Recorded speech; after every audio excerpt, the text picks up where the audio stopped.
to sort of figure out how to use that wind, wasn't it? Exactly, because I think when you have the wind, the kind of your first instinct is just thump it in. But sure, every back loves the ball coming high into him, so you kind of have to use the wind to your advantage to kind of work it and deliver the ball in. But I think we did it very well in the second half. We were under a lot of pressure, but we did, in fairness, we did use it well. We gave the forwards good ball in the second half, and we took our scores when we needed to, and that was the main thing. 5 points down at half time, I think. There was no sense of panic, was there, coming out? Not really, no, to be honest, because we knew we had the wind in the second half. We kind of, I suppose, it was kind of like the Tipperary game where we kind of had the wind, but we didn't really use it as well as we could, so we kind of learned from our mistakes a bit if you think about it. But look, we dug in, we took our scores when we needed to, and we're delighted with the win now, because you didn't want to go into the last game needing a win, so it's good. We feel like that we performed today, and we're happy with it now. Yeah, it's still pretty tight down towards the bottom. I suppose it does mean Dublin now really need to get a result against Kilkenny the next day. Yourselves out against Waterford, that not looking good for Waterford this afternoon, so I suppose there's still a lot to play for in the last match, isn't there? Exactly, you can see it, there's very little between all the teams, in fairness, because coming into today there was 4 teams and 2 points, and it's so unpredictable the way you could play one week, and then the next week the team playing you could be blitz you, so it's a very unpredictable league, so I think next week is going to be very interesting. All the teams are going to go for a win, and it's going to be nearly a championship pace coming if you think about it. Alright, okay, well, it's two lech na himmer Shane Garmagat as Lartling and Sarah Glor agus John Allen and Sochen Gradam lech na himmer. Here in Cusack Park in Ennis, it's finished. Clare 20 points, Dublin 115. Other than the first 20 minutes, we probably had slipped out of the game a bit. Dublin had got a foothold after they got the goal, and some of our individual displays had slipped in that last 15 minutes before half time, right? So we really needed to step it up and see could we start to bring the game to Dublin. But even with that, it still took us all our time. We were only coming down the home straight before we finally got ahead of them. 2 pucks of a ball in it, after 75 minutes playing.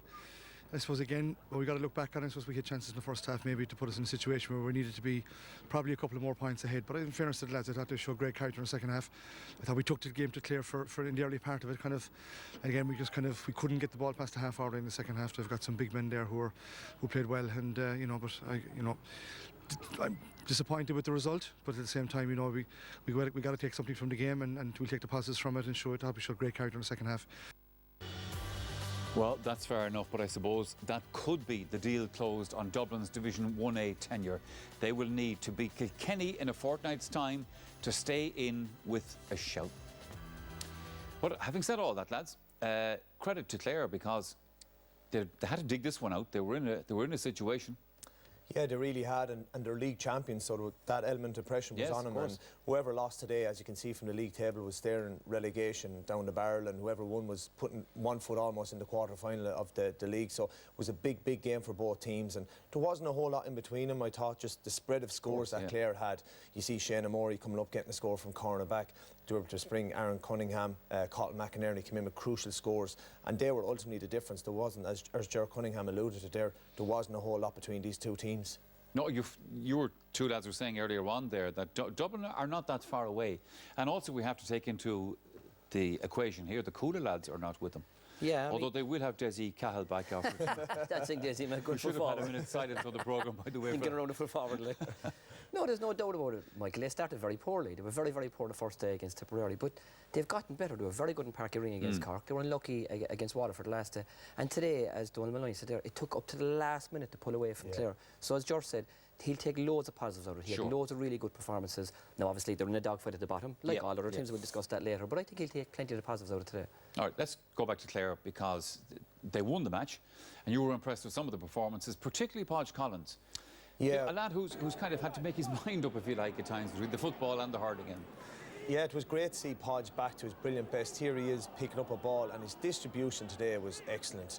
He had 17 possessions, scored a point, picked out numerous balls going into the full forward line, won a free, and he was just everywhere today. And this typifies Podge Collins. Look at him working back, doesn't give up, keep hunting back, chasing. Ball breaks, and who's there to pick it up? Podge Collins, and breaks out on another attack. And his distribution, here you'll see a lovely ball.